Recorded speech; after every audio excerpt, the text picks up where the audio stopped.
Assalamualaikum warahmatullahi wabarakatuh. Waalaikumsalam warahmatullahi wabarakatuh. Bismillahirrahmanirrahim. Alhamdulillahirabbil alamin. Wassalatu wassalamu ala Rasulillah wala haula wala quwata illa billah amma ba'du. Ini sudah ada berapa peserta ini? Ada 22 peserta. Ya. Yang hidup hanya 4 peserta ini, yang lain off semua. Baik pertama saya ingin menyampaikan terima kasih kepada LP3M ya, Lembaga Penerbitan, Penelitian dan Pengabdian pada Masyarakat Universitas Nurul Jadid yang sudah menginisiasi atas terselenggaranya kegiatan yang sangat menarik ini, dan LP3M telah melakukan webinar setiap 2 minggu sekali ya Pak Faid ya? Ya, setiap 2 minggu. Setiap 2 minggu sekali dengan tema yang berbeda-beda. Tentu ini perlu kita apresiasi sebagai bagian dari sivitas akademika Universitas Nurul Jadid. Baik, slide pertama Pak Faid. Ya. Ini Pak Edi atau Pak Faid yang mengoperasikan ini anunya? Dua-duanya, kebetulan kita satu ruangan Bapak. Baik, saya ingin menjelaskan begini. Jadi secara sederhana, ada asumsi bahwa tindakan umat Islam yang mengarah kepada narasi kekerasan itu atau tindakan-tindakan radikal itu dipicu oleh setidaknya 2 term. Ada asumsi seperti itu. Pertama jihad, kemudian ada qital. Tetapi perlu digarisbawahi di sini bahwa tidak semua tindakan anarkis, radikal, atau ekstremis berdasar kepada 2 term ini. Nah, sebelum masuk kepada kata moderator tadi yang disampaikan ada narasi alternatif mungkin atau kontra narasi atau rehabilitasi dan seterusnya, perlu saya jelaskan tentang konsep jihad dan qital ya, secara sederhana saja. Pada hakikatnya begini, orang menyerukan jihad dan qital, tetapi ia tidak mengetahui secara utuh, secara historis, bagaimana kata jihad dan qital itu tumbuh menjadi sebuah terminologi di dalam ajaran Islam. Pertama ya, jihad itu pada periode Mekah itu sudah ada, artinya Al-Quran sudah menyebut kata jihad. Tetapi di Mekah tidak satu pun jihad mengarah kepada hal-hal yang justru anarkis atau ekstremis sebagaimana yang dipahami oleh masyarakat saat ini. Tetapi justru sebaliknya, jihad pada masa atau periode Mekah itu anjuran untuk menahan diri dan anjuran untuk bersabar. Misalnya ya, di slide itu saya tulis ada motif jihad, motifnya adalah untuk mewujudkan atau membela ketimpangan sosial dan ekonomi. Nah, salah satu ayat yang berbunyi di Al-Qur'an, fala tuti'in a'udzubillahi minasyaitonirrajim, fala tuti'il kafirina wajahidhum bihi jihadan kabira. Nah, ini artinya perintah untuk menahan diri atau perintah untuk jihad terhadap hawa nafsu kita, dan banyak sekali ayat-ayat yang menjelaskan tentang jihad, bagaimana jihad itu mengorganisasi diri kita untuk tidak berbuat hal semena-mena. Jihad melawan ketimpangan sosial misalnya. Innamal mu'minuna alladzina amanu billahi wa rasulihi tsumma lam yartabu wajahadu bi amwalihim wa anfusihim. Muhammad Hussein Tobai misalnya, kalau kita ambil dari kalangan aliran tetangga, itu mengatakan bahwa bi amwalihim artinya jihad dikaitkan dengan amwalihim, itu menunjukkan bahwa sebuah jihad harus juga dilakukan dengan pemberdayaan ekonomi, memberdayakan masyarakat mustadafin, memberdayakan orang-orang lemah di sekitar kita. Kemudian saya singkat saja, qital misalnya. Qital ini kemudian tidak semena-mena kita artikan sebagai peperangan. Kalau jihad masih cakupannya sangat luas, ada jihadun nafsi, ada jihad yang bermakna qital setelah periode Madinah. Tetapi di periode Mekah ini jihad adalah jihadun nafsi, jihad melawan hawa nafsu, jihad melawan amarah dan seterusnya. Tetapi qital ketika di Madinah itu baru baru muncul terminologi tentang qital. Tetapi sekali lagi tujuannya adalah atau motifnya adalah mempertahankan agama Islam setelah Islam melakukan negosiasi, rekonsiliasi, kesepakatan untuk tidak saling menyerang, saling berperang antar umat Islam dengan umat non-Muslim. Kemudian mereka melanggar perjanjian damai ini yang kita kenal atau kita ketahui dengan perjanjian Hudaibiyah ya. Kemudian tujuan kedua dari qital itu adalah keadilan dan perdamaian. Ada banyak sekali ayat dalam Al-Quran yang menunjukkan bahwa perlawanan umat Islam terhadap umat non-Muslim pada masyarakat Mekah dulu itu adalah dipicu oleh ketidakadilan dan adanya perdamaian yang dilakukan oleh non-Muslim. Kemudian yang ketiga, singkat saja, yang terakhir aja, sifatnya adalah alternatif. Artinya jihad ini bukan jalan utama, tetapi jalan terakhir setelah proses negosiasi, kemudian rekonsiliasi, janji perdamaian itu tidak bisa terwujud, baru kemudian jihad. Tetapi sekali lagi ini sifatnya alternatif. Baik, kita lanjut ke slide berikutnya. Mas Edi? Baik. Nah, ayat pertama tentang perintah berperang itu adalah surat Al-Hajj, ayat 39 sampai ayat 40. Saya bacakan ayatnya. A'udzubillahi minasyaitonirrajim. Udina lilladzina yuqataluna bi annahum zulimu. Mereka diizini, umat Islam diizini untuk membunuh umat non-Muslim bi annahum zulimu, karena mereka umat Islam itu telah didolimi. Nah, ketika berbicara tentang ayat ini berbicara tentang perubahan strategi dakwah. Dari dakwah mengajak ke agama Islam secara persuasif yang dilakukan oleh Nabi di Mekah, ke strategi dakwah membangun negara yang ada di Madinah. Di Mekah, Nabi Muhammad selama 13 tahun umat Islam ditindas, disiksa, bahkan dibunuh. Selama 13 tahun, saya ulangi lagi, selama 13 tahun umat Islam ditindas, disiksa, dan bahkan dibunuh. Tetapi ketika Nabi ditanya oleh sahabat, wahai Nabi, bagaimana kalau kita melawan? Bagaimana kalau kita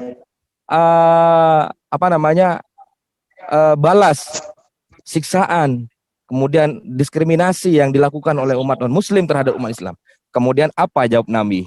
Turunlah ayat yang berbunyi, idfa billati hiya ahsan, fa idzal ladzi bainaka wa bainahu adawatun ka'annahu waliyun hamim. Justru oleh Allah disuruh bersabar, disuruh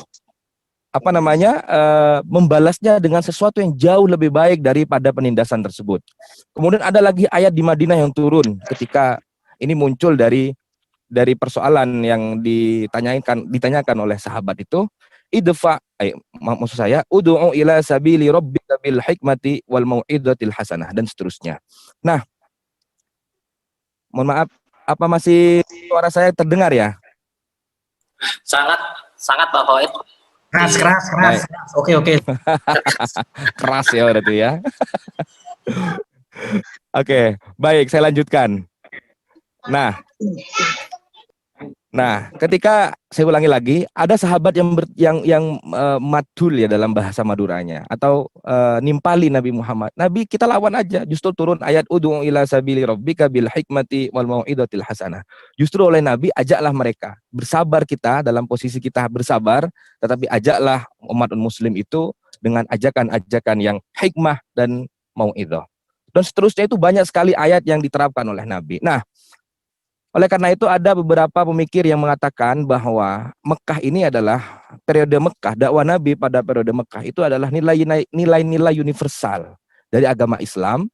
Kemudian sementara di Madinah itu adalah nilai-nilai operasional. Jadi kalau kita ingin merujuk ayat-ayat atau wawasan-wawasan tentang menghormati non-Muslim, pluralisme, menghargai orang lain dan seterusnya, maka lihatlah ayat-ayat di Mekah.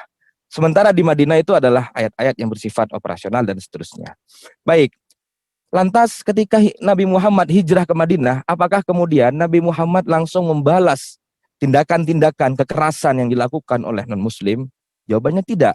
Justru di ayat Al-Baqarah ini adalah surat yang pertama kali turun ketika Nabi Muhammad hijrah ke Madinah. Di dalam surat Al-Baqarah ayat 256, eh, justru Al-Quran menyatakan la ikraha fiddin, qad tabayyana ar-rusydu minal ghayy. Jadi tidak ada paksaan di dalam agama. Agamamu ya silakan anut dan laksanakan itu. Agama saya dan seterusnya. Itulah menunjukkan bahwa Nabi Muhammad memberikan kebebasan dan tidak ingin melakukan hal-hal yang konfrontatif. Tidak ingin membalas kekerasan dengan kekerasan. Nah, ini yang saya maksud dengan jihad selama 13 tahun Nabi Muhammad tidak membalasnya dengan kekerasan. Kemudian Nabi Muhammad lebih banyak bersabar, menerima. Maksud saya menerima itu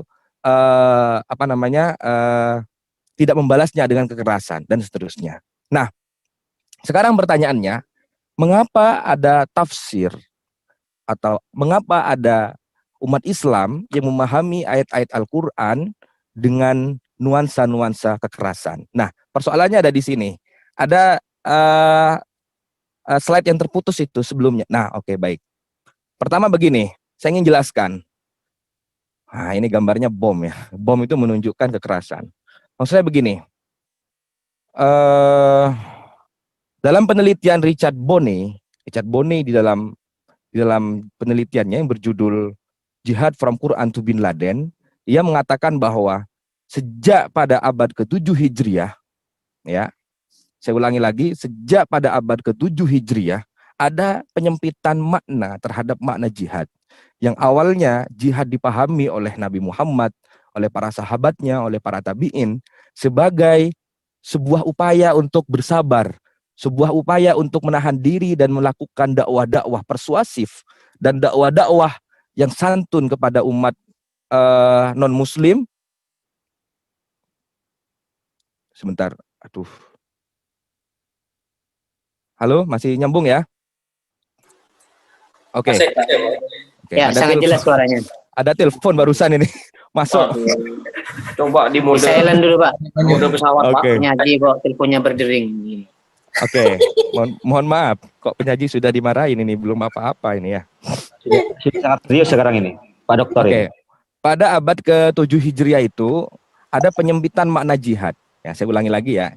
Jadi sebelumnya jihad memiliki makna yang sangat luas, tetapi pada abad ke-7 Hijriah ini ada penyempitan terhadap makna jihad. Apa masalahnya? Masalahnya tidak lain dan tidak bukan dipicu oleh perang salib ya. Perang salib ini ada perang salib 1, 2, 3 sampai ada yang mengatakan 8 sampai 9. Pada intinya adalah ketika umat non-muslim menyerang kekuasaan umat Islam di Baghdad, di mana? Di Turki, kemudian juga di Palestina dan seterusnya, amarah umat Islam memuncak dan melakukan tindakan hal yang serupa. Salah satu contohnya, kalau saya boleh bilang tokoh. Di sini ada Ibnu Taimiyah yang lahir pada 1263 dan wafat pada tahun 1328 Masehi. Nah, kita tidak bisa kemudian membaca pemikiran Ibnu Taimiyah lepas dari konteks historis di mana Ibnu Taimiyah itu hidup. Mengapa? Ibnu Taimiyah selain sebagai dia mufassir, faqih, tetapi ia juga sebagai pahlawan. Kalau sekarang mungkin ia anggota Pagar Nusa atau anggota Banser ya. Oke, Banser yang membela tanah air. Itu kejadiannya sama dengan apa yang dilakukan oleh Hadratus Syekh Hasyim Asy'ari pada revolusi jihad. Walaupun secara pribadi beliau tidak pernah menggunakan kata jihad, beliau tidak pernah menggunakan menandaskan gagasan-gagasan untuk memperjuangkan proklamasi, tetapi pada saat yang sangat mendesak dan umat Islam hanya bisa dipicu atau bisa diberikan semangat melalui ajaran Islam atau Al-Quran, maka resolusi jihad muncul di permukaan dan umat Islam secara kompak di seluruh penjuru Jawa Timur melawan penjajah. Ini sama dengan apa yang dilakukan oleh Ibnu Taimiyah. Ibnu Taimiyah itu adalah salah satu tokoh yang menjadi korban perang salib keempat, yaitu tepatnya pada tahun 696 Hijriah atau 1297 Masehi. Ketika Ibnu Taimiyah saat itu bekerja sebagai penguasa, bukan penguasa ya birokrat di Kesultanan Mamluk. ia diberi tugas untuk menyebarkan jihad oleh Kesultanan Mamluk untuk melawan tentara salib di Mailand, kerajaan Kikilia di Armenia. Nah, jadi Baghdad saat itu diserang, serbu, habis semua. Perpustakaan terbesar yang saat itu menyimpan seluruh karya pemikir Muslim hancur dan tidak tersisa sama sekali. Nah, di Baghdad saat itu ada beberapa ulama yang ngungsi ke Mesir karena pusat peradaban Islam yang cukup kuat saat itu adalah kerajaan Mamluk. Di Baghdad lari semua, termasuk Ibnu Taimiyah saat itu. Kemudian juga setelah itu ada Ibnu Katsir, setelah itu juga ada Imam As-Suyuti yang walaupun tidak kontak fisik melakukan perlawanan terhadap tentara salib ini, tetapi mereka merasakan nuansa peperangan atau kehancuran umat Islam saat itu. Sehingga apa yang dilakukan oleh mereka? Yang dilakukan oleh mereka adalah membangkitkan semangat umat Islam untuk berjuang melawan penjajah. Nah, kebetulan mereka tidak memiliki spirit nasionalisme yang bisa membangkitkan jiwa umat Islam saat itu. Apa yang mereka miliki? Yang mereka miliki adalah spirit Islam. Kalau dalam bahasa Ali Harb mungkin nalar Islami ya, bukan Al-Jabiri. Kalau Al-Jabiri kan nalar Arab. Artinya spirit nasionalisme itu berangkat dari nilai-nilai keislaman. Tetapi kalau Al-Jabiri dibalik, nilai-nilai spirit tentang nasionalisme itu harus dikembalikan kepada Arab gitu ya. Nah, jadi intinya itu. Jadi perang salib. Kemudian dari perang salib ini apa yang mereka lakukan terhadap ayat Al-Qur'an? Yang mereka lakukan adalah menggunakan teori abrogation atau teori nasakh mansuh ya, nasakh mansuh. Nah, sebenarnya teori nasakh mansuh ini pada masa tabi'in, pada masa belum Pak, sebelumnya Pak. Oke, pada masa Nabi, pada masa tabi'in, atba'ut tabi'in belum menggelora sebagai sebuah konsep untuk menjadikan ayat-ayat Qital ini sebagai menghapus terhadap ayat-ayat peperangan. Tetapi baru pada Ibnu Abi Hatim Ar-Razi dalam tafsirnya, ia mengutip pendapatnya Sayyidina Ali. Jadi dalam tafsirnya Abu Hatim Ar-Razi mengatakan bahwa bu'itsan Nabi bi arba'ati asyaf. Nabi diutus dengan 4 pedang. Saiful lil musyrikin. Ayatnya yang berbunyi faidan salahul ashhur al-hurum faqtulul musyrikin. Pertama adalah pedang untuk orang-orang musyrik. Ayatnya jelas tadi itu At-Taubah ayat 5, wa saifun lil kuffar, dan pedang untuk orang-orang kafir. Ya, ahlul kitab dan seterusnya. Ayatnya jelas, katanya Ibnu Abi Hatim Ar-Razi, qatilul ladzina la yu'minuna billah wala bil yaumil akhir. Bunuhlah orang-orang yang tidak beriman kepada Allah dan tidak beriman kepada hari akhir. Wa yuharrimuna ma harramallah, dan mereka yang wajib dibunuh itu adalah mengharamkan apa yang telah diharamkan oleh Allah dan seterusnya. Itu ayat At-Taubah ayat 29. Wa saifun lil munafiqin, dan pedang untuk orang-orang yang munafik. Jahidil kufar wal munafiqin, At-Taubah ayat 73 dan At-Tahrim ayat 9. Dan terakhir yang keempat adalah saifun lil bughat, pedang untuk para bughat. Bughat itu adalah boleh jadi ia tergolong atau termasuk dari umat non-muslim, boleh jadi juga ia berasal dari umat Islam, tetapi lebih cenderung mendukung terhadap gagasan-gagasan umat non-muslim gitu ya. Nah itu, tetapi apabila kita teliti, ini luas sekali waktunya ya Pak Fawaid ya. Halo Pak Fawaid. Halo. Masih minum kopi. Luas sekali ini waktunya, luas sekali ini ya. Luas. Sampai jam 2 ada apa-apa nanti. Ya, jadi sampai tugasnya diam, jangan rame, biar saya yang pacapa. Oke, baik. Karena ini bukan dalam satu forum, izinkan saya untuk ngudut ya, tidak apa-apa ya. Nah, baik. Ketika hadis di atas itu kita teliti, ternyata ada satu riwayat yang yang memiliki cacat, yaitu Sufyan bin Uyainah. Sufyan bin Uyainah ternyata dalam athar tersebut tidak bertemu langsung dengan Sayyidina Ali. Artinya apa yang digunakan sebagai dasar oleh Abi Hatim Ar-Razi itu cacat sebenarnya. Tetapi kendati pun ia tidak memiliki jalur yang valid,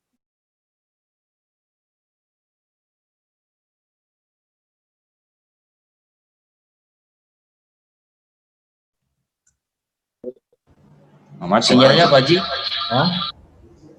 Coba geser lagi mobilnya. Mundur dulu 2 meter lah mobil itu. Mundur dulu, atret dulu mobilnya. Enggak. Ini slide-nya kok nggak ada sudah ya? Dibuang itu slide-nya. Halo? Mana tadi? Pak Edi. Oke, sip. Masih ngopi. Nah, Slide sebelumnya belum selesai, Pak. Nah, jadi perang salib ya. Kemudian ada nasah, teori nasah ini saya singkat saja ya, karena panjang sekali ini penjelasannya tentang teori nasah ini, yang kemudian dijadikan sebagai strategi oleh umat Islam pada abad ke-7 Hijriah untuk melawan dan membangkitkan semangat nasionalisme nasionalisme Islam untuk melawan tentara salib itu. Nah, puncaknya adalah di Imam As-Suyuti yang wafat pada tahun 911 Hijriah. Ia menukil pendapatnya Abu Bakar Ibnul Arabi, bukan Ibnu Arabi ya, tetapi Abu Bakar Ibnul Arabi. Kalau Ibnu Arabi adalah filsuf Islam, tetapi juga memiliki tafsir. Tafsirnya bercorak sufistik, tetapi untuk yang Abu Bakar Ibnul Arabi ini adalah memiliki kitab tafsir yang berjudul Ahkamul Quran ya, yang ditulis pada 543 Hijriah. As-Suyuti menukil pendapatnya Abu Bakar Ibnul Arabi itu, bahwa kullu ma fil Quran minas safhi anil kuffar wa tawalli wal i'rad wal kaf anhum mansukhun bi ayatis saif. Artinya apa? Seluruh ayat-ayat dalam Al-Quran yang menjelaskan tentang toleransi, menghormati terhadap non-muslim, dan wal i'rad, menahan terhadap diskriminasi yang dilakukan oleh non-muslim, untuk bertindak bersabar terhadap perlakuan-perlakuan tersebut, mansukhun bi ayatis saif. Apa? Dihapus oleh ayat-ayat perang, dihapus oleh ayat-ayat pedang. Apa ayat pedang? Wa idan salahul ashhur al-hurum faqtulul musyrikin, dan seterusnya yang terdapat di dalam surat At-Taubah itu. Nah, As-Suyuti ini As-Suyuti ini juga dalam tafsir Ibnu Katsir yang ditulis ya, tafsir Ibnu Katsir yang ditulis oleh Ibnu Katsir ya, tafsir Al-Kabir Ibnu Katsir, ia juga menulis tentang kullu ma fil Quran minas safhi anil kuffar wat tawalli. Jadi seolah-olah konsep nasah pada abad ke-7 sampai abad ke-9 Hijriah ini menjadi strategi untuk melawan terhadap tentara-tentara salib gitu ya. Sehingga pernah kita temukan di dalam sejarah Indonesia bahwa Imam Samudra mengatakan ngebom Bali itu dengan landasan narasi yang disampaikan oleh Ibnu Katsir dan narasi yang disampaikan oleh As-Suyuti ini. Bahwa menurut dia, Imam Samudra, yang mengatakan bahwa seluruh ayat-ayat perdamaian, ayat rekonsiliasi, ayat pluralisme ya, yang saling menghormati antar muslim dan non-muslim itu telah dihapus oleh ayat-ayat perang. Nah, oleh karena itu ia melakukan tindakan ini. Kalau kita kan hanya mengkaji, ia langsung melakukan tindakannya pada bom Bali beberapa puluh tahun yang lalu.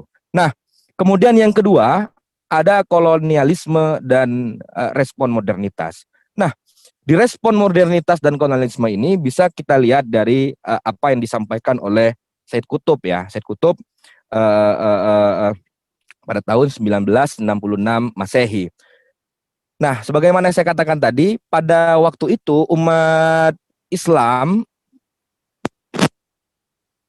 yang tidak di-mute silakan di-mute dulu. Umat Islam saat itu belum memiliki semangat nasionalisme yang baik, sehingga untuk membangkitkan semangat untuk memperjuangkan agama Islam dan memperjuangkan terhadap tentara salib itu, maka nalar Islam yang digunakan atau semangat kemerdekaan berbasis Islam. Hal itu juga dilakukan oleh Said Qutb, ya. Said Qutb jelas sekali dalam Ma'alim fit Thariq, ya. Ma'alim fit Thariq ia mengatakan min haqqil Islam ayyukhrijan nas min ibadatil ibad ila ibadatillah liyatahaqqaq i'lanuhu al-am birububiyatillah lil alamin. Dan terakhir ini yang menarik, wa tahrirun nas ajmain. Salah satu semangat yang dikobarkan oleh, ini kok agak rame ya di Republik webinar ini ya. Sebentar Bang Wahid. Ya. Oke, baik. Saya ulangi lagi. Apa yang dikembangkan oleh Said Qutb. Jadi kolonialisme dan respon modernitas ini saya contohkan dengan Said Qutb ya, dan kawan-kawan dan sahabat-sahabatnya. Ia memupuk semangat Islam yang ada pada masa itu untuk melawan kolonial. Kolonial bukan berarti penjajahan secara fisik, tetapi juga penjajahan terhadap peradaban, penjajahan terhadap tradisi dan seterusnya. Yang diyakini oleh Said Qutb itu telah merusak terhadap peradaban Mesir pada waktu itu. Sehingga apa yang dilakukan olehnya yang dilakukan adalah pertama yaitu kembali ar-ruju ilal Quran wal hadis. Kembali kepada Al-Quran. Di unmute dulu Pak Wahid, maaf. Oke ya. Tadi sampai di mana tadi ya? Oke. Ya, cuma hanya beberapa detik. Oh, hanya beberapa ya. Oke. Apa yang disampaikan oleh Said Qutb itu, ya, Said Qutb itu adalah sebenarnya ingin mengimbangi atau melakukan perimbangan apa yang dilakukan oleh Barat terhadap Mesir saat itu, kolonial itu ya. Kolonial di sini perlu digarisbawahi bahwa tidak semua kolonial itu dilakukan atau dilaksanakan secara fisik, tetapi juga menurut Said Qutb, kolonialisme itu bisa dilakukan dengan penjajah pemikiran, tradisi, budaya, mengikis peradaban Islam dan seterusnya. Oleh karena itu apa yang dilakukan oleh Said Qutb adalah membangkitkan ar-ruju ilal Quran wal hadis, kembali kepada Al-Quran hadis atau back to the Quran and Sunnah, kembali kepada Al-Quran hadis. Ia mengatakan bahwa tahrirun nas ajmain. Ia mengatakan bahwa ingin mengembalikan kehakiman Allah di bumi begitu. Nah, singkat saja kemudian modernitas ini dipatrikan atau dilaksanakan oleh Abdullah bin Wahab ya, Muhammad yang lahir pada 1792. Nah, berbeda dengan Said Qutb, kalau Said Qutb menggelorakan jihad ini melawan jahiliyah modern katanya, dengan adanya ditandai dengan kolonialisme itu, tetapi Abdullah bin Wahab ini atau gerakan Wahabiyah ini justru tidak hanya kepada kolonialisme, serangan terhadap peradaban atau mengikis terhadap peradaban Islam, tetapi juga serang terhadap kurofat-kurofat yang timbul atau muncul dalam tradisi Islam itu sendiri. Sama terminologi yang disampaikan sama, yaitu kembali kepada Al-Quran dan Sunnah. Nah, terakhir ini jadi disampaikan oleh Yusuf Al-Qaradawi ini tidak memahami Al-Quran dengan baik. Saya kenapa kemudian letakkan tidak memahami pemahaman agama dengan baik dan benar. Ini sering sekali dikatakan oleh para pengkaji radikalisme ya, dan para pengkaji ekstremisme. Ia mengatakan bahwa munculnya radikalisme karena tidak memahami agama dengan baik dan benar. Satu sisi itu iya. Tetapi menurut saya jauh persoalannya lebih kompleks dari itu. Masa iya As-Suyuti yang mengatakan kulluma fil Quran minas safhi dan seterusnya itu tidak memahami terhadap agama Islam dengan baik dan sempurna. Ibnu Taimiyah yang begitu faqih dan mufassir apa tidak memahami terhadap nilai-nilai keislaman. Tetapi menurut saya kenapa kemudian tidak memahami ajaran Islam dengan baik dan benar saya letakkan terakhir. Kenapa? Karena pemahaman kita terhadap agama Islam, terhadap Al-Quran dan hadis, sebenarnya telah terkonstruk dengan apa yang kita alami, sejarah yang kita lalui, kemudian peradaban yang kita alami selama ini, sehingga itu membentuk terhadap pra pembacaan terhadap Al-Quran. Nah, pra pembacaan inilah yang saya sebut nanti itu sebagai framing dan seterusnya. Oke, lanjut. Gimana? Baik. Lalu apa hubungannya antara kitab tafsir tadi yang saya sebutkan, karya Abi Hatim Ar-Razi, kemudian karya Imam Ibnu Katsir, karya As-Suyuti, apa hubungannya dengan pesantren? Hubungannya adalah seluruh literatur tafsir pesantren itu, yaitu Ibnu Katsir dikaji di beberapa pesantren. Kalau tafsir Jalalain ini karyanya Imam As-Suyuti itu jelas dikaji oleh seluruh pesantren, dari pesantren kecil sampai pesantren besar, dari pesantren yang perlu dibina sampai pesantren yang melakukan pengembangan. Itu mengkaji tafsir Jalalain. Tetapi di dalam Al-Itqan yang ditulis oleh As-Suyuti dan tafsir Al-Jalalain yang ditulis oleh As-Suyuti itu sebenarnya mengandung narasi radikal. Ya. Maksud saya narasi radikal, bukan As-Suyutinya yang radikal ya, tetapi narasinya yang mengandung radikal. Jelas dalam beberapa ayat At-Taubah itu beliau dalam tafsirnya, silakan cek ya. Itu menjelaskan bahwa ayat-ayat perdamaian, ayat-ayat menghormati terhadap umat non-muslim itu telah dihapus oleh ayat-ayat perang atau ayat-ayat pedang.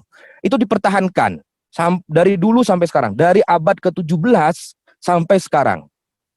Nah, itu menurut laporan Van den Berg ya. Van den Berg ketika bekerja di Batavia saat itu, dia disuruh menelusuri oleh pemerintah Belanda saat itu. Coba cek itu Madura, Jawa Timur, dan Jawa Barat. Seluruh kitab-kitab di pesantren cek. Ternyata yang satu-satunya yang seragam, pesantren kecil sampai pesantren besar, itu adalah tafsir Jalalain dikaji. Kemudian diajarkan. Itu diajarkan sampai sekarang. Ya, tafsir Jalalain. Kemudian diulang-ulang. Ini terlepas dari apakah kitab itu tipis dan murah, ya, mudah maksudnya, dibeli oleh para santri. Itu terlepas dari itu, tetapi faktanya adalah kajian terhadap tafsir Jalalain itu diulang-ulang. Kalau hatam, diulang lagi. Dari pendiri sampai ke putra beliau, putra pengasuh.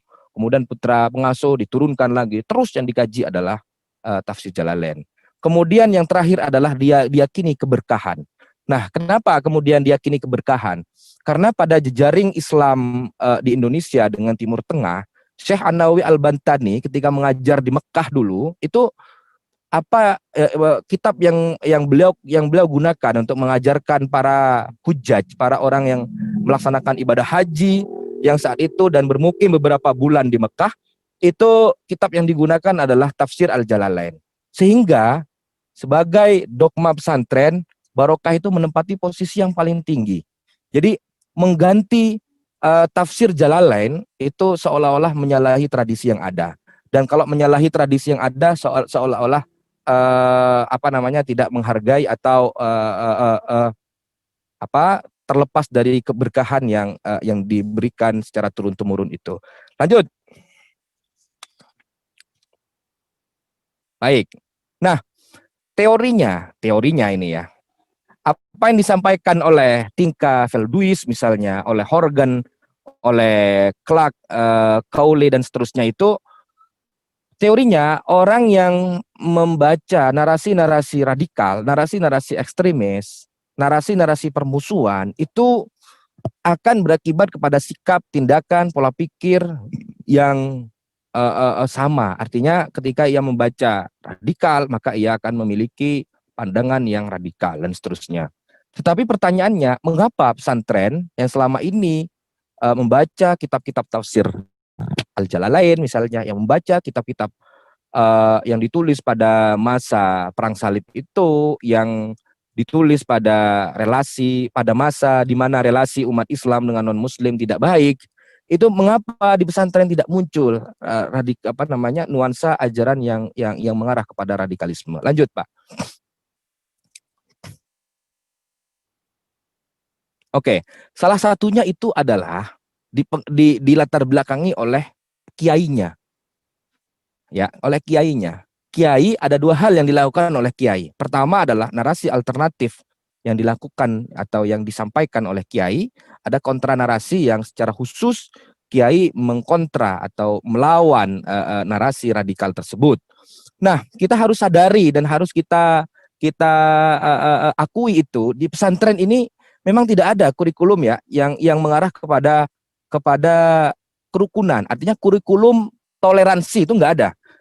Kurikulum keberagaman, kurikulum menghormati non-muslim, atau kurikulum pendidikan anti terorisme itu enggak ada di pesantren.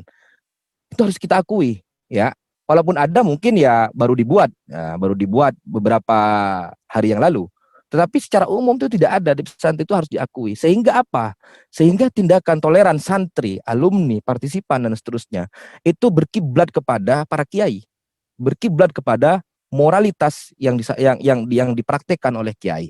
Sehingga sehingga ketika kiainya sudah tidak bisa mengontrol, maksud saya itu kiainya sudah terlibat dalam aliansi organisasi, contoh misalnya PFI, balik katanya, ya, atau organisasi yang lain, saya tidak berani untuk nyebut di sini. Dan aliran-aliran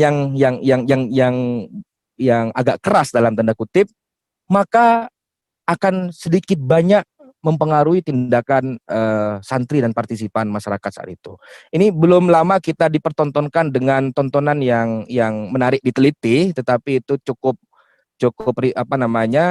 memprihatinkan. Di mana di Madura kemarin, rumah Pak Mahfud dan seterusnya, ya, sudah kita tahu semua itu. Kemudian juga itu apa penyebabnya, pemicunya adalah dalam penelitiannya siapa, Mas Zainul Hamdi, Prof. A'la, Prof. Masdar Hilmi, ini menunjukkan bahwa adanya keterlibatan para gawagis atau para kiai, ya, di Madura itu terhadap golongan atau aliansi organisasi yang radikal. Sehingga apa? Sehingga tindakan, keputusan, perilaku kiai itu diikuti oleh para santrinya. Ini terbuktikan kemarin beberapa hari yang lalu udah mulai itu bersarung, bersongkok, berserban. Kalau di Madura itu adalah seorang santri, pasti ia memiliki kiai, pasti ia memiliki guru dan seterusnya. Itulah sebabnya minusnya kita di pesantren ini tidak memiliki kurikulum yang mengajarkan kita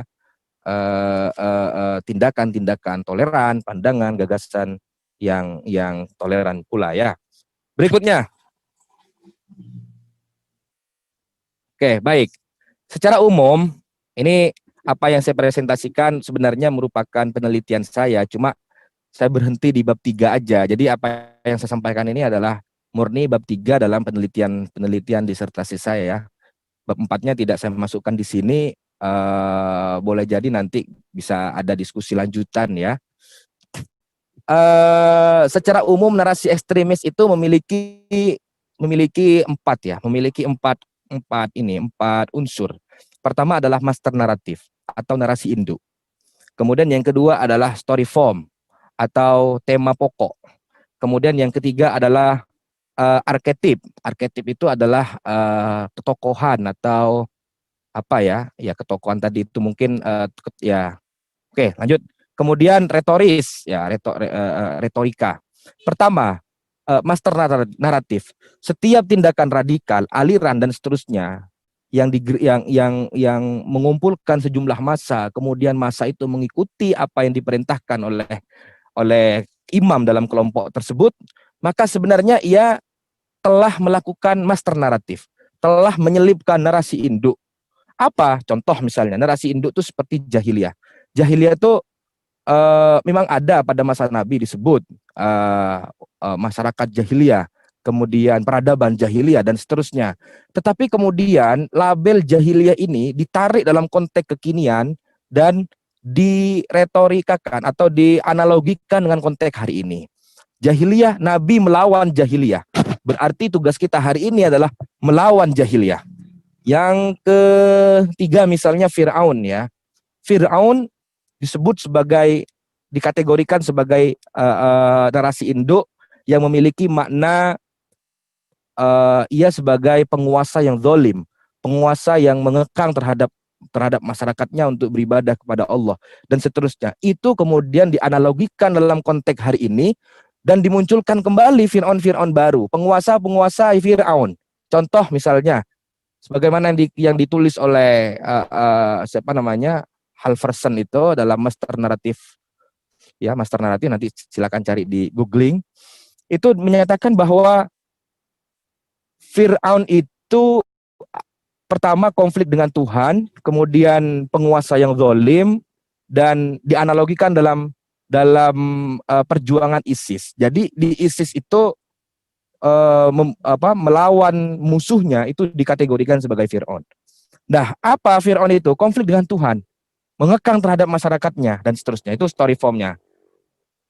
Ya, arketipnya apa? Penguasa zalim. Jadi setiap penguasa yang zalim yang dikonstruk oleh mereka, entah itu penguasa saat ini yang zalim atau penguasa yang dulu, itu pasti dikaitkan dengan master naratif Fir'aun. Pasti dikaitkan dengan tentara salib misalnya. Pasti dikaitkan dengan jahiliyah dan seterusnya. Nah, itulah kemudian kita sebut dengan framing ya. Jadi hari ini kita analogikan dengan hari kemarin, atau kita analogikan dengan peristiwa-peristiwa yang pernah terjadi pada masa Nabi, pada sejarah masa lalu. Oke, lanjut ya, singkat saja. Ini sudah ojeng ini. Lanjut. Di mana? Oke, baik. Nah, apa yang dilakukan oleh komunitas pesantren itu secara implisit itu menggambarkan ini. Pertama, reframing. Kalau jahiliyah diasosiasikan oleh kelompok radikal hari ini untuk melawan pemerintah misalnya yang zalim, pemerintah yang dikategorikan sebagai tauhid, tadi saya sudah jelaskan, dikategorikan sebagai Fir'aun dan seterusnya, maka itu harus ada reframing. Ada menempatkan posisi jahiliyah itu dalam konteks yang sebenarnya. Oh, Fir'aun itu adalah penguasa yang zalim misalnya. Konfliknya dengan Tuhan. Ia beragama misalnya, tidak beragama Muslim misalnya. Iya, dan seterusnya. Ditempatkan dalam konteks hari ini misalnya pemerintah sekarang tidak sama dengan Fir'aun. Mengapa? Karena Fir'aun tidak memeluk agama Islam misalnya ya. Sementara pemerintah sekarang adalah beragama Islam atau Muslim dan seterusnya. Nah, saya nggak lihat ini. Kontra analogi ya, menunjukkan kelemahan analogi. Contoh misalnya perang di Suriah ya, itu dikategorikan sebagai perang Badar. Jadi di Suriah itu oleh ISIS itu disebut sebagai perang Badar. Artinya Nabi dan sahabat-sahabatnya itu adalah kelompok ISIS. Musuh ISIS yang saat itu Muslim Syi'i dan Muslim Sunni yang lain itu dikategorikan sebagai musuh di dalam perang Badar. Sehingga analogi perang Badar dikategorikan sebagai perang Suriah ini perlu kita lakukan kontra analogi.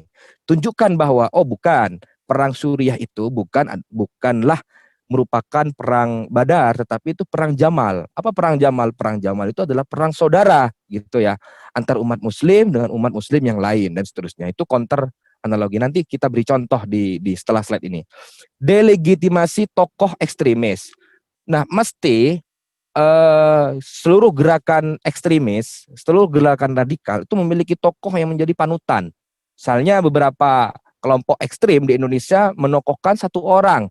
Ketika pulang bandara penuh tokoh. Ia juga memunculkan tokoh yang baru, misalnya Bin Laden, Al-Baghdadi. Kita ganti misalnya dengan tokoh-tokoh yang pluralis, tokoh-tokoh yang menghormati perbedaan, tokoh-tokoh perjuangan dan seterusnya. Ada Kiai Haji Hadratus Syekh Hasyim Asy'ari misalnya, ada Kiai Haji Ahmad Dahlan di Muhammadiyah, ada kiai-kiai yang lain. Sehingga kiai itu kita jadikan arketip. Nah, oleh sebab itu maka kita tidak jarang mendengarkan kisah keteladanan seorang kiai misalnya ya, diceritakan secara turun-temurun sikap kiai terhadap non Muslim itu selalu diceritakan. Nah ini biasanya masuk dalam pengajaran kiai dalam mengkaji tentang seluruh materi yang ada di pesantren. Misalnya tidak boleh misalnya konsep jihad itu selalu dicontohkan dengan bagaimana Ki Hasim, bagaimana Ki As'ad Samsul Arifin, bagaimana Ki Ahmad Siddiq bersikap, bagaimana Gus Dur, ya ini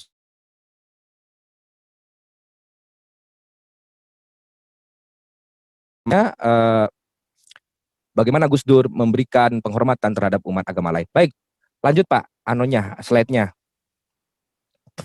Nah, ini coba dipaskan itu. Oke. Coba ya oke, framing ya. Contoh misalnya, kita contohkan misalnya ini saya angkat tema-tema yang bergulir pada kondisi saat ini ya. Kemiskinan dan keterpurukan umat Islam di Indonesia karena kelicikan musuh Islam, Cina, Amerika. Ada tenaga yang diungsikan oleh pemerintah saat ini ke Indonesia, Cina. Misalnya begitu ya. Oleh karena itu umat Islam terpuruk. Nah, ini sebenarnya sudah framing. Nah, ya, padahal sebenarnya kalau kita lakukan pembingkaian ulang atau reframing, maka kita bisa narasikan yang tidak mengarah kepada tindakan-tindakan itu, tindakan ekstremis. Contoh, kemiskinan masyarakat Islam, masyarakat umum termasuk umat Islam perlu pemberdayaan ekonomi, kebijakan, pemerataan ekonomi, perlu didaftarkan kepada Simlip Tapmas misalnya ya, perlu diikutkan pengabdian di Litap Dimas misalnya untuk memberdayakan umat Islam atau masyarakat yang miskin atau memberdayakan diri sendiri. Kemudian ada framing, konflik dan keretakan dalam umat Islam itu disebabkan oleh konspirasi musuh Islam. Konflik Suriah, konspirasi musuh Islam. Konflik di Indonesia, konspirasi Cina, Amerika, CIA, dan seterusnya. Nah, itu bisa kita reframing, bingkai ulang narasinya menjadi narasi yang lebih santun. Coba Pak, oke. Contohnya misalnya, perlu penegakan hukum yang serius ya untuk pemberantasan korupsi. Perlu pembinaan moral di setiap lembaga pendidikan untuk mengikis kemaksiatan. Tidak harus lalu memberantas lumbungnya ya, tetapi perlu kita tanamkan moralitas dalam dunia pendidikan misalnya begitu. Perlu adanya kebijakan pemerataan ekonomi dan seterusnya. Jadi sebenarnya apa yang terjadi di antara kita ini adalah sebenarnya itu pembingkaian terhadap realitas, framing, konstruksi atau seterusnya. Oke, lanjut Pak.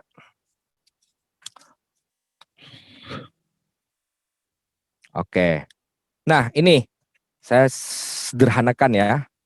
Jadi apa yang dilakukan oleh intelektual pesantren misalnya untuk melawan atau memberikan narasi alternatif kepada partisipan, kepada santri, kepada murid dan masyarakatnya. Pertama, master naratif, narasi induk. Apa yang diberikan kepada para kiai kita? Kiai kita selalu merujuk founding fathers negara ini selalu merujuk kepada Piagam Madinah. Di mana Piagam Madinah itu adalah sebuah diktum yang luar biasa yang menghubungkan tidak hanya suku tetapi juga umat agama ya. Jadi bertemu dalam satu kepentingan yang umum. Kalau dalam bahasanya siapa Yusuf Qaradawi pernah mengatakan dalam As-Sohwah Al-Islamiyah bahwa ta'awanna fi mattafaqna, kita saling membantu apa yang telah kita sepakati, kemudian watasamahna fi matafaraqna, dan kita toleransi terhadap apa yang menjadi perbedaan di antara kita. Kemudian penyebaran Islam di Indonesia itu selalu itu diceritakan bagaimana ketokohan Wali Songo, bagaimana peran dan ini ya peran Wali Songo dalam menyebarkan agama Islam. Bagaimana yang ditujukan oleh Sunan Kalijaga, Sunan Kudus, dan seterusnya. Sunan Kudus begitu menghormati kerbau, sapi untuk menghormati orang-orang Hindu dan seterusnya itu. Ada Wali Songo. Kemudian story formnya ya, ada temanya yang selalu digaungkan di kalangan pesantren kita. Contoh misalnya Islam disebarkan dengan damai gitu ya. Jadi Islam disebarkan dengan santun. Hubungan harmonis Islam dan non-Muslim dan seterusnya. Itu selalu dijelaskan, dicontohkan, dipraktikkan oleh para kiai kita. Arketip ya, arketip. Tokoh NU. Nah, ini menjadi kekuatan sebenarnya. Sebagaimana yang saya katakan tadi. Ketika ketika pesantren sudah mulai jauh dengan NU, ini akan mengkhawatirkan kondisinya seperti apa yang terjadi di Madura. Ya. Ya, menjadi sempalan dari NU, misalnya NU garis miring, NU garis tegak misalnya, dan seterusnya. Nah itu. Kemudian arketip yang berikutnya adalah Muhammadiyah, misalnya. Di komunitas Muhammadiyah juga memiliki arketip yang diagung-agungkan oleh komunitas mereka sebagai pahlawan nasional yang menyebarkan kedamaian di Indonesia. Kemudian ada pahlawan nasional dan seterusnya. Nah, yang terakhir, doktrin. Ya, sebenarnya apa yang dilakukan oleh para kiai ketika untuk membina atau memberikan narasi alternatif kepada masyarakat sekitar, itu memberikan doktrin ya. Tidak menjelaskan apa yang menjadi diskursus antara ayat jihad, ayat kita, tidak menjelaskan. Sebenarnya mereka mengetahui itu, tetapi untuk produk pemikiran yang endingnya adalah dikerjakan, dipraktekkan oleh masyarakat secara umum, itu doktrin. Apalagi seorang kiai melekat dalam dirinya otoritas keagamaan, otoritas ketuhanan. Maksudnya otoritas ketuhanan itu ya dihormati sedemikian rupa, diagungkan, bahkan dikultuskan. Itu sangat cocok ketika mendoktrin di Al-Quran, misalnya contoh begitu. Tidak ada, Nabi tidak pernah mengajarkan kepada kita untuk berperang. Nabi tidak pernah mengajarkan kepada kita untuk melawan non-Muslim yang tidak memiliki salah misalnya. Itu lebih masuk dibanding kita menteorikan teorinya orang Barat ya, teorinya Muslim kontemporer misalnya. Kita nyebut misalnya Ali Harb, siapa Ali Harb Jicong. Itu nggak masuk. Tetapi kalau doktrin, itu masuk bagi mereka itu. Maka perbanyaklah doktrin kepada masyarakat awam, tentu doktrin yang mengarah kepada hal-hal yang baik. Lanjut. Oke. Nah, apa yang saya katakan tadi itu, bahwa kekuatan pesantren itu, tafsir pesantren itu sejatinya dipengaruhi oleh ini ya, oleh beberapa hal yang saya sebut sebagai pertama personal karakter. Seorang calon kiai sudah diajarkan oleh orang tuanya, oleh para pendahulunya untuk belajar di pondok pesantren. Tentunya pondok pesantren yang berhaluan NU. Kalau NU ya bisa dipastikan memiliki gagasan-gagasan yang moderat ya, wasatiyah, personal karakter. Nah, berbeda dengan orang yang personal karakternya kasar, sejak kecil sudah dipertontonkan dengan video-video yang konfrontatif ya, yang pelecehan terhadap umat Islam. Anda harus lawan ini nanti, Anda harus berjihad. Itu berbeda dengan personal karakter seperti itu. Personal experience ini pengalaman hidupnya. Jadi kalau pengalaman hidupnya berada di dalam misalnya organisasi yang non moderat, maka itu sedikit banyak akan mempengaruhi kepada misalnya lagi social interaction, social identity. Ini jelas para kiai sudah memiliki social identity yang plural, social identity yang moderat, sehingga ia membentuk pola pikirnya terhadap Al-Quran itu dan seterusnya. Oke, yang ingin saya jelaskan terakhir ini ya. Apa yang ingin saya katakan adalah di sini bahwa nalar tafsir pesantren itu ini nggak ada ini dalam penelitian saya. Nalar tafsir pesantren itu sebenarnya tafsir zamani atau temporal. Tafsir itu seluruhnya temporal. Boleh jadi sekarang moderat terhadap non-Muslim itu perlu kita gaungkan. Wasatiyah menjadi program Kemenak dan meluncurkan pengabdian dan penelitian misalnya ya. Tetapi tidak menutup kemungkinan beberapa tahun lagi ada penjajah misalnya dari non-Muslim datang ke Indonesia ya. Maka kita perlu gaungkan lagi itu ya, konsep jihad, qital dan seterusnya. Oleh karena itu at-tafsir az-zamani. Tafsir itu adalah temporal, sesuai konteks zamannya. Oleh karena itu satu mufassir dengan mufassir yang lain memiliki pandangan yang berbeda, gitu ya. Kemudian yang kedua, at-tafsir ghayatuhu ghayah ilmiyah. Tafsir itu puncaknya nanti, ghayah amaliyah. Tafsir itu puncaknya nanti bagi pesantren ini ya adalah tujuan amaliyah, tujuan praktek. Gak ada diskursus keilmuan pesantren itu yang mengarah kepada dialektika atau gagasan semata, tetapi justru ending-endingnya apa yang dilakukan oleh para kiai itu adalah amaliyah. Ya, walaisa ghayah nadhariyah. Bukan puncaknya, bukan gagasan, bukan calo, bukan caca melolo, tapi juga amaliyah, praktek yang dibutuhkan oleh umat Islam yang ada di pesantren. Kemudian yang ketiga, apa yang saya ingin katakan adalah tafsir itu adalah lokalistik. Apa lokalistik? Waqi'i, bisa kita sebut kalau pinjam bahasanya Hasan Hanafi itu at-tafsir al-waqi'i. Tafsir itu waqi'i, alladhi yubda min waqi'il muslimin, yang berangkatnya dari realitas umat Islam, ya, wa hayatihim wa masyakilihim wa masaibihim, berangkatnya dari persoalan. Kalau nggak ada persoalan, jangan munculkan gagasan baru, biar tidak disebut sebagai orang yang melampaui zamannya, ya. Nggak paham semua nanti orang. Jadi ada persoalan, munculkan itu gagasan-gagasan yang menopang terhadap dan membendung terhadap persoalan itu. Kemudian yang terakhir dari saya adalah tafsir itu mencerminkan mufassirnya.